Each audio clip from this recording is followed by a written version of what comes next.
Today we're going to talk about something that is really, I don't know, I have this sensation that I want to share with you because something happened with a friend of mine and it just breaks my heart just to see how he's suffering right now. The other day he was just telling me that he's just still carrying this heavy weight inside of him because of the girlfriend that he had 2 years ago. 2 years ago. That means that he has not been able to let go for 2 years something that happened to him. So what I want to do is actually talk about how can we start being free?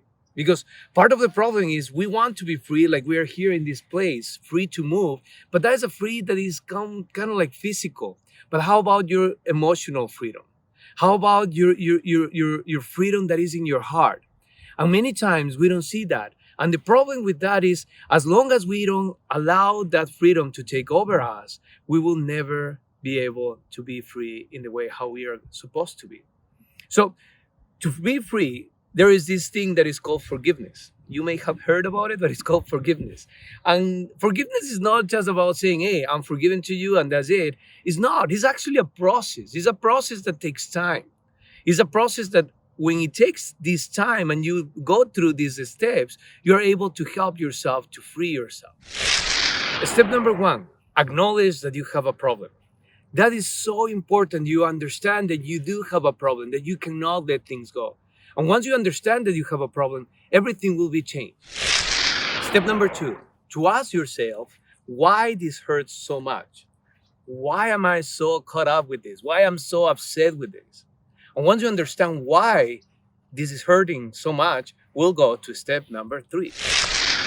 Step number three is basically to realize what happened with you and put some boundaries. How can you avoid this of happening again? You notice? So step number one is acknowledge. Step number two is actually to see why this hurt me so much.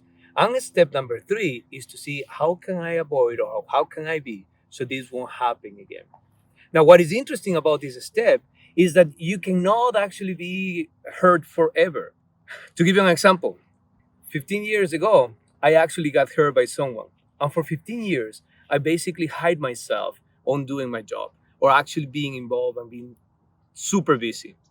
After 15 years, when I had time to myself, I realized that I never healed that. And that actually hurt. So it's not about putting boundaries so you will never be hurt, but understanding that who you want to be based on that situation. Step number four, which is basically to do something to have a closure, to write a letter, to go and apologize, to forgive yourself, to go to some place where you can just let go. One of the things that I do, and I love it, and actually I did this with my grandma, which is amazing. She was upset because my cousin died when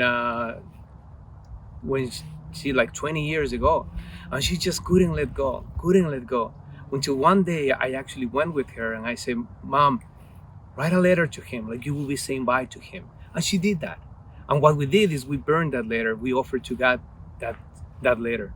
And from that, she will just, God again, engage with life. So it's the same thing for you. What can you do to actually close, to wrap up that feeling and to let go, the most important one? As you can see, the things that we're doing today is kind of walking backwards without knowing where we're going, but knowing that we are actually being free by everything else that is happening in our lives. You want to be happy, you need to forgive. You want to be happy, just learn how to let go, how to follow this process of 4 actually easy steps to learn how to forgive and just to be good with yourself. Well, I hope this helps you out, and I talk to you soon next week. If you want any different topics, please let me know, that we are excited to research about it, study about it, and share with you what we have found. Thank you so much, and have a beautiful day.